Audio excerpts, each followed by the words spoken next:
Prions Dieu. Seigneur, tu es fidèle dans ton amour et dans ta grâce. Tu es fidèle pour accompagner ton peuple sur le chemin du royaume. Merci pour ce rassemblement qui est pour nous une convocation sainte, une invitation d'envergure hautement spirituelle. Merci Seigneur pour nos cœurs, nos vies, nos esprits qui sont ensemble pour t'écouter, pour écouter la parole de vie à travers un langage purement humain, mais un langage que tu transformes en langage divin. Gloire et honneur à toi qui dispose ton peuple, qui dispose le serviteur inutile pour parler, pour écouter, pour pratiquer ce que tu nous dis, parce que notre vie en dépend au nom de Jésus. Amen. Bien-aimés dans le Seigneur, au nom du Dieu Tout-Puissant, le Tout Autre, le Tout Suffisant, l'Éternel dans l'éternité inimaginable, nous vous souhaitons la bienvenue dans ce lieu de prière, dans ce temple qui est la montagne de la révélation de Dieu.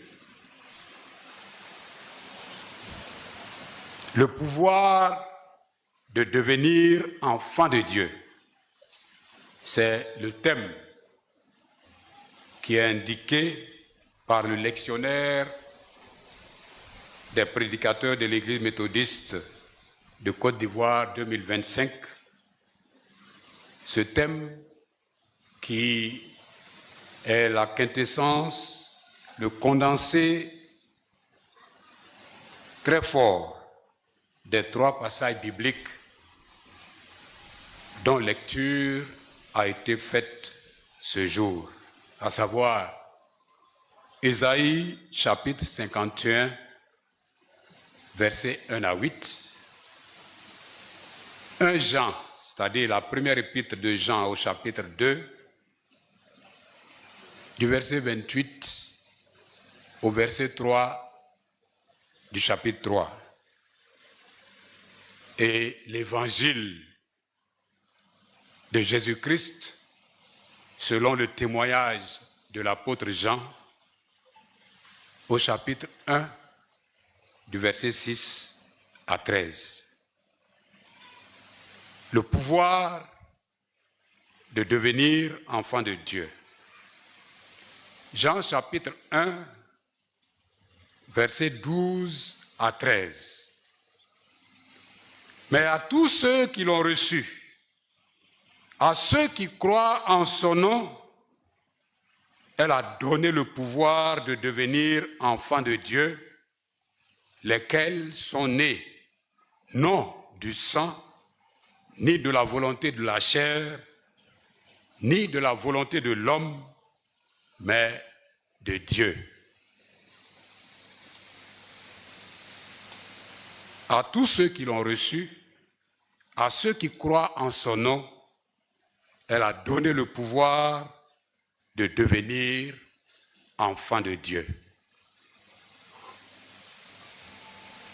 Jean chapitre 1, verset 12. Nous sommes, comme vous l'avez entendu, au chapitre 1er de l'évangile de Jean, l'évangile de Jésus-Christ selon le témoignage de Jean. C'est ce qui est juste. Et nous savons, puisque c'est le livre que nous avons étudié cette année, que l'évangile de Jean commence par des paroles solennelles à savoir, au commencement était la parole, et la parole était avec Dieu, et la parole était Dieu. Au commencement était la parole. Quand on dit qu'au commencement, la parole était, c'est le verbe être à l'imparfait. Cela veut dire que la parole était avant le commencement. Donc avant tout ce que nous pouvons imaginer. C'est-à-dire par rapport à la création du monde. Et donc, ce verset premier de Jean résume toute la création de Dieu. Parce que nous savons que Dieu a tout créé par la parole. C'est pourquoi nous disons que la parole de Dieu est créatrice de l'univers. Donc, Dieu a tout créé par la parole. Vous imaginez en Genèse 1, quand Dieu dit que la lumière soit, l'auteur dit et la lumière fut. Et les Juifs ont cette expression fantastique pour exprimer cela.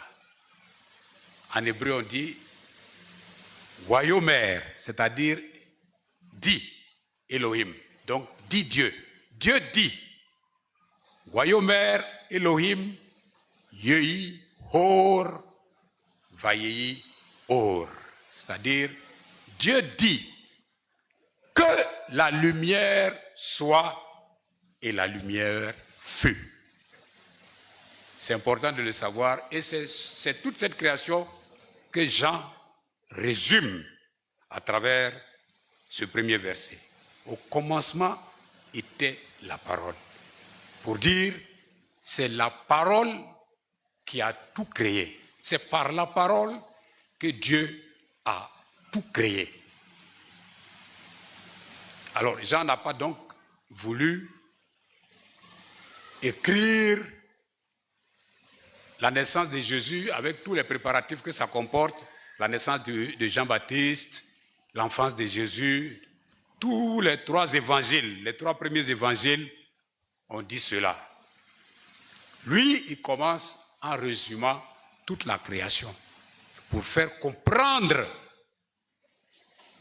que la parole qui était au commencement, c'est-à-dire la parole avec laquelle Dieu a tout créé, c'est cette parole-là qui vient sur la terre en Jésus-Christ. Donc Jésus est cette parole de Dieu qui est venue chez les siens, mais que les siens ont rejetée. Et c'est cette parole qui est lumière dont il est question dans notre passage. Et il est dit, Jean est venu témoigner de la lumière, afin que tous croient en lui. C'est-à-dire afin que tous croient que ce qu'il dit de la lumière est vrai. Cette lumière qui est la parole créatrice. La lumière était dans le monde. La lumière est allée vers ceux à qui devrait appartenir cette lumière. Mais ceux-là l'ont rejetée. Alors, à tous ceux qui croient que Jésus, la parole de Dieu, est la lumière, Dieu donne le pouvoir de devenir enfant de Dieu. Dieu donne à tous ceux qui croient au nom de Jésus, qui est la lumière, qui est la parole créatrice, le pouvoir de devenir enfant de Dieu. Quand on dit que quelqu'un a reçu le pouvoir d'être enfant de Dieu, il dépasse la compréhension humaine de l'enfant. Et c'est pourquoi l'auteur ajoute: à ceux qui l'ont reçu donc et qui croient en son nom, il a donné le pouvoir de devenir enfants de Dieu. Il ajoute: lesquels sont nés non du sang, non de la chair, ni de la volonté de l'homme, mais de Dieu. Quand on parle de sang, quand on parle de la chair, c'est la naissance physique. Donc, ce n'est pas par naissance physique qu'on reçoit le pouvoir de devenir enfant de Dieu. Si le fait d'être enfant de Dieu se limite à la naissance, cela devient un titre. Et si Dieu ose nous appeler ses enfants à travers un titre seulement, alors Dieu exerce à notre endroit ce qu'on peut appeler la courtoisie ou la politesse spirituelle. Parce que Dieu nous appellera tout simplement enfants, si c'est en considérant notre naissance. C'est comme ceux dont Jésus parlait quand il dit: ce ne sont pas ceux qui m'appellent Seigneur, Seigneur qui entreront dans le royaume. Ça veut dire quoi? Ça veut dire qu'il ne faut pas se contenter de donner le titre ou un titre honorifique à Jésus pour entrer dans le royaume. Jésus dit: c'est ceux-là qui font la volonté de mon Père qui entreront dans le royaume de Dieu. C'est pour dire que dire Seigneur, Seigneur, ça ne suffit pas. Dire Seigneur, tout simplement, c'est le titre honorifique, parce que c'est ce titre-là qui était donné à l'empereur romain, Seigneur. Et c'est ce titre qui est donné à tous les hommes, comme on dirait aujourd'hui, monsieur. Monsieur. Donc, quelle que soit votre valeur, quelle que soit votre personnalité, si vous êtes un homme adulte, on vous appellera monsieur. Mais quand Dieu dit que quelqu'un, qu'il a donné à quelqu'un le pouvoir de devenir son enfant, cela veut dire qu'il a dépassé le titre. Il est entré dans une autre dimension. Une dimension de foi, de confiance en Dieu. Une dimension de l'amour de Dieu. Sinon, c'est un enfant qui n'a que le titre. Les juristes diront qu'il n'a que le statut juridique. Mais au fond, il ne l'est pas. Mais celui qui croit et qui fait la volonté de Dieu est son enfant. Et quand on est enfant de Dieu, on se réfère à Dieu. Et la référence à Dieu, c'est la sainteté. C'est l'amour. C'est la vie. C'est le bonheur partagé avec les autres. En un mot, c'est pratiquer le droit, c'est-à-dire faire tout ce qui est bien. Or, il est dit que si vous savez faire le bien, parce que vous savez que c'est le bien, et que vous ne le faites pas, vous commettez un péché. Tous ceux qui savent que le bien est bien et qui ne font pas le bien sont dans la mouvance du péché. Mais gloire soit rendue à Dieu qui dit clairement qu'il donne le pouvoir à tous de devenir enfants de Dieu sur la base de la confiance en lui. Quand on a confiance en Dieu, ça veut dire qu'on l'a aimé et qu'on l'aime et qu'on aime son prochain.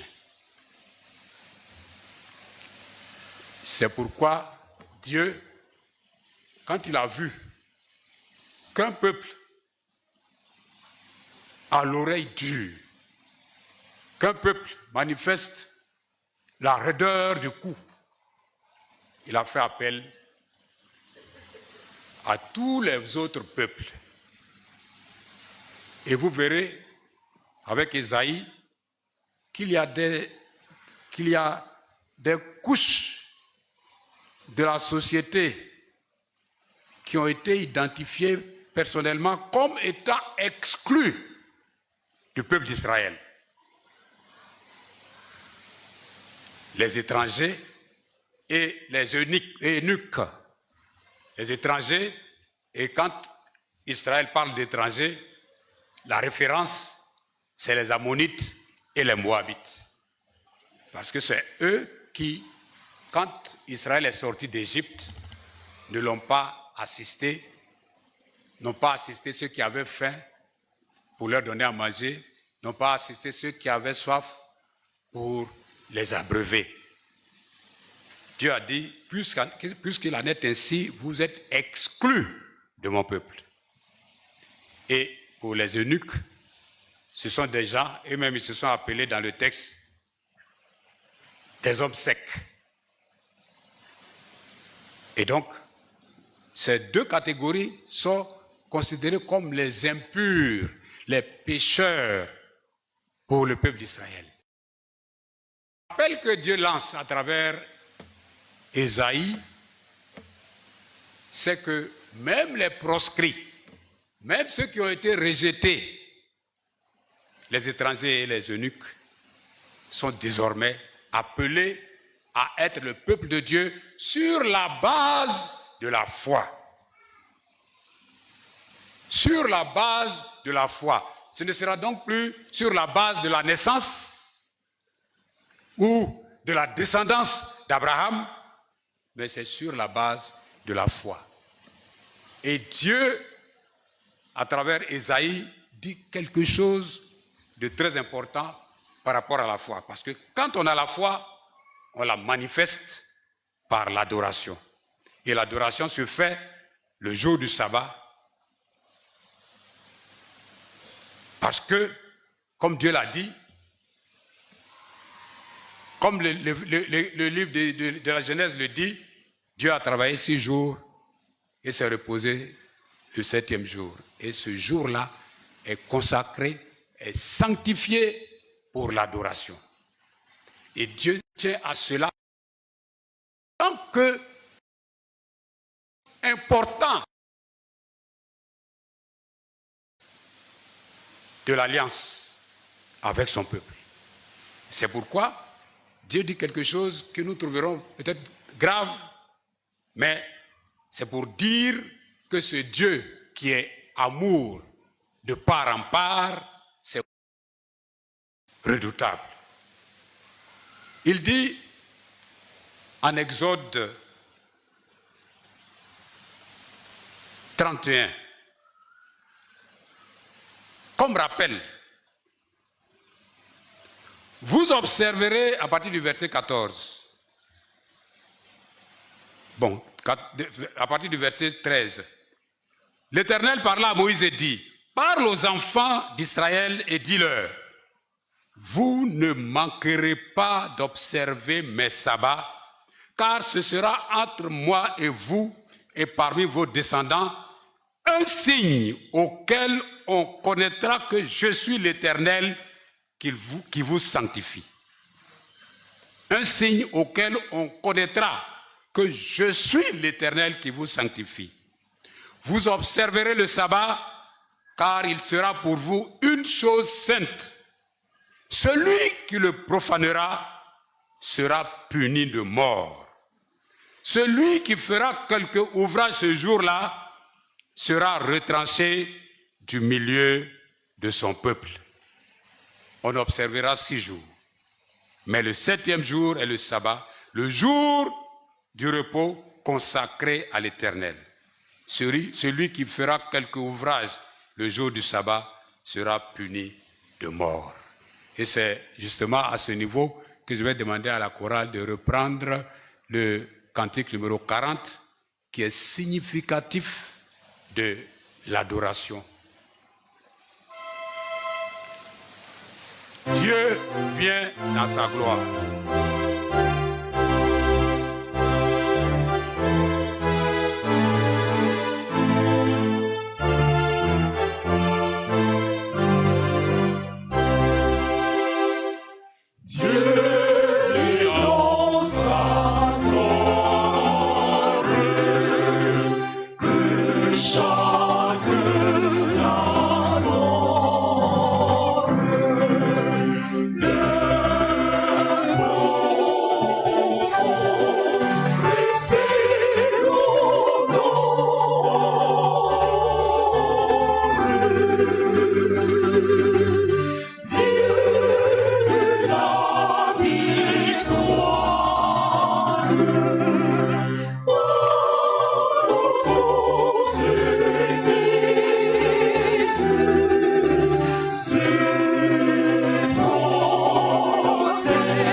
De devenir enfant de Dieu a été exprimé par Jean la première fois dans l'Évangile et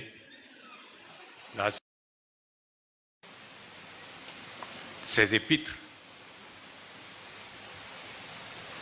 Parce que celui qui a écrit l'Évangile, qui a rendu témoignage de Jésus, c'est lui qui a écrit l'épître, c'est-à-dire c'est lui qui a envoyé cette lettre. Et au verset 29 du chapitre 2, il a dit, « Si vous savez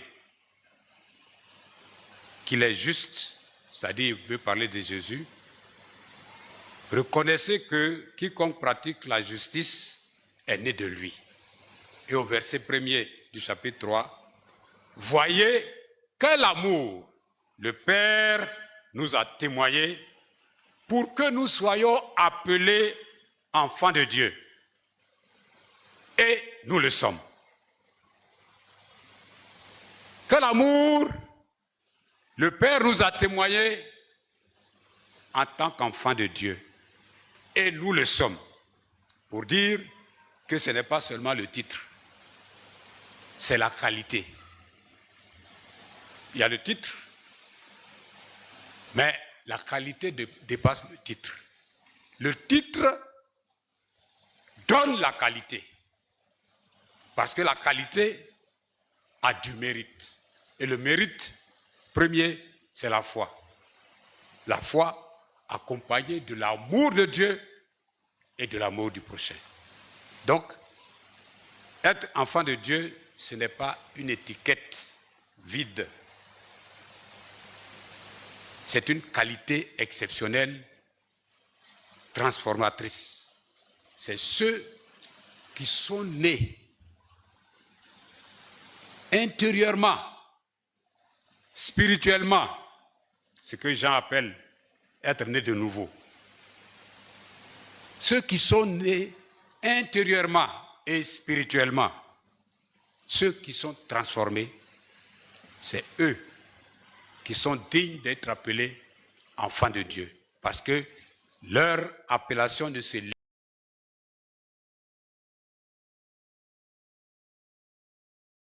dégage. C'est pourquoi on dira toujours à l'enfant de Dieu d'avoir une marche, d'avoir un comportement spirituel qui défie tout ce qu'on peut imaginer comme difficulté. Parce que la foi, c'est l'engagement. La foi, c'est la persévérance. Et toujours, nous avons dit ensemble, la foi voit l'invisible. Ce que les autres ne voient pas avec leurs yeux humains, leurs yeux en tant que sens physiologique, les autres, donc vous, nous le voyons avec les yeux de la foi. Donc la foi voit l'invisible. Bien-aimés, les deux conseils se sont entendus. On devait faire cette cérémonie dimanche dernier. Les deux conseils se sont entendus pour que cette cérémonie fasse date par rapport à la journée des laïcs. Et donc, ce message s'adresse particulièrement aux laïcs que vous êtes. D'abord, parce que c'est votre journée. Parce que c'est vous que Dieu appelle. Dieu appelle ses. Il faut travailler.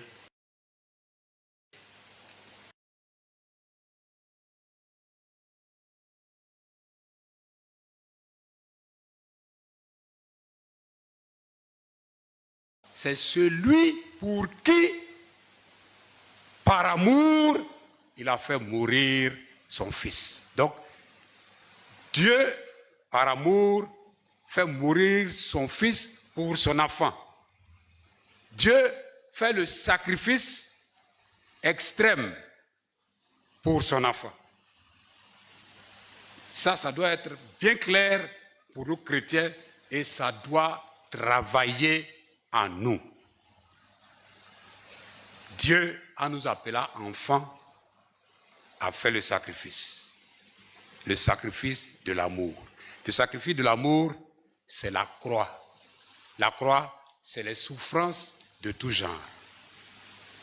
Donc, vous ne pouvez pas imaginer, nous ne pouvons pas imaginer que Dieu joue avec cet amour qu'il nous a témoigné en Jésus-Christ. Imaginez qu'un parent meurt pour son enfant et son enfant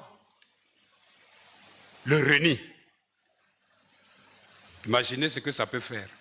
Il est mort pour son enfant et l'enfant travaille à effacer son nom. L'enfant travaille à le profaner. L'enfant travaille à ne pas suivre les idéaux de son père. C'est le schéma pris humainement. Mais voyez ça beaucoup plus profondément, beaucoup plus spirituellement, pour savoir quelle est la qualité de votre responsabilité. Quelle est la qualité de votre personnalité. Ça veut dire que vous n'êtes pas né au hasard. Vous n'avez pas cru au hasard. Vous ne marchez pas selon la voie de Dieu au hasard. Vous savez pourquoi vous faites ainsi. Et faites-le parce que c'est ce que Dieu veut.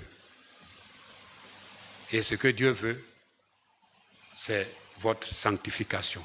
Et la sanctification résume tout. Dieu veut que nous soyons sanctifiés. Quand nous sommes sanctifiés, ça veut dire que nous avons traversé beaucoup d'étapes. La sanctification, c'est le fait de travailler, de traverser beaucoup d'étapes. Et ces étapes-là, c'est elles que nous devons traverser parce que c'est elles qui jalonnent notre vie de tous les jours. Nous devons être chrétiens aujourd'hui, demain et toujours. Nous devons être chrétiens la nuit, la journée. Nous devons être chrétiens tous les jours. Que Dieu, dans sa grâce, celui qui vous a appelé ses enfants, que celui qui vous a appelé ses enfants et qui mérite le nom de Père Céleste soit votre guide pour que vous lui donniez gloire, honneur, satisfaction à tous égards. Au nom de Jésus, qu'il vous bénisse. Amen.